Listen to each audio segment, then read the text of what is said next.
m'appelle Pauline Lacremont-Rodriguez, je suis diplômée en conseil génétique et médecine prédictive et je travaille actuellement en thèse sur l'autisme. J'ai eu la chance d'avoir la bourse BKF en l'honneur de Françoise Timmermans qui a travaillé pendant 20 ans à gérer la BKF.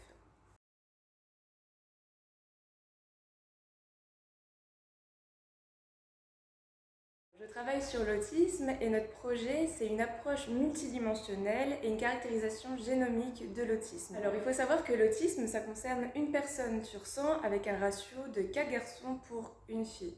L'autisme, ou trouble du spectre autistique, il faut le comprendre comme une constellation de manifestations avec des différences de communication, des différences au niveau des altérations sociales et également des comportements qui sont dits stéréotypés ou répétitifs. Chaque personne est unique et c'est aussi valable pour les personnes autistes.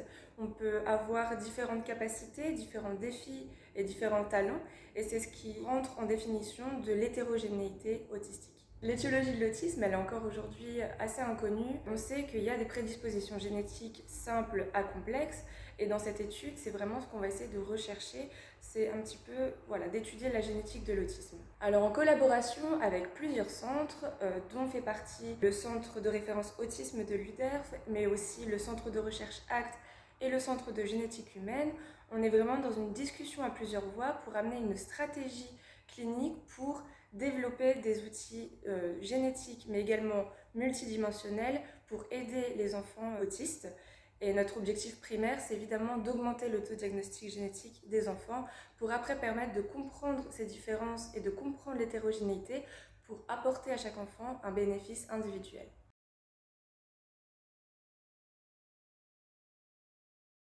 Concrètement, on va essayer vraiment d'accompagner les enfants en conseil génétique en lien avec le centre de référence autisme de l'UDERF. On va expliquer à ces patients notre projet, leur expliquer les intérêts. S'ils sont d'accord, on leur fait faire une prise de sang pour qu'on puisse avoir accès à leur génome et comprendre comment ces cellules utilisent ce génome. Ensuite, grâce à la compréhension génétique, on va pouvoir apporter une approche plus multidimensionnelle. Et je veux dire par là qu'on va essayer de s'inscrire dans un mouvement de neurodiversité qui permettrait de ne pas seulement se concentrer sur la génétique du patient, mais de prendre nos jeunes patients enfants dans leur ensemble. Dans l'ensemble, on espère pouvoir avoir une centaine de patients et on espère plus pour vraiment porter cette étude au plus loin et après, pourquoi pas, s'intégrer dans des cohortes plus internationales.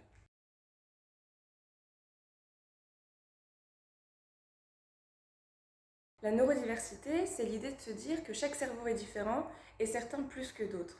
Chez les enfants autistes, ça se ressent et je pense que c'est très intéressant de mettre énormément d'énergie dans ce sens-là parce que ça permettrait également d'avoir une autre vision sur nos enfants, sur ce qu'ils traversent au quotidien et ça permettrait aussi de donner une base plus solide pour ce qu'ils se construisent en tant que futurs adultes dans notre monde.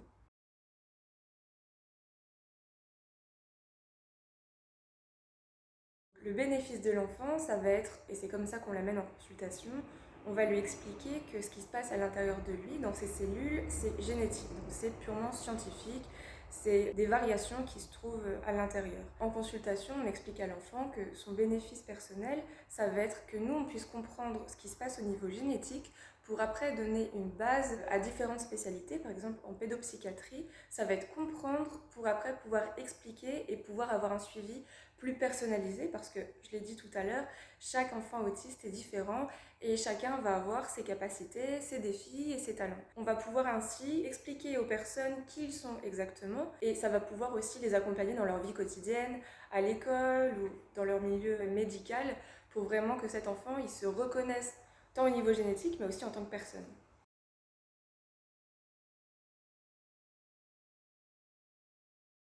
Il faut nous aider en faisant des dons parce que ces dons, ça sert à motiver et à permettre à des personnes comme moi de mettre toute leur énergie dans un projet qui pourront aider à l'avenir les enfants.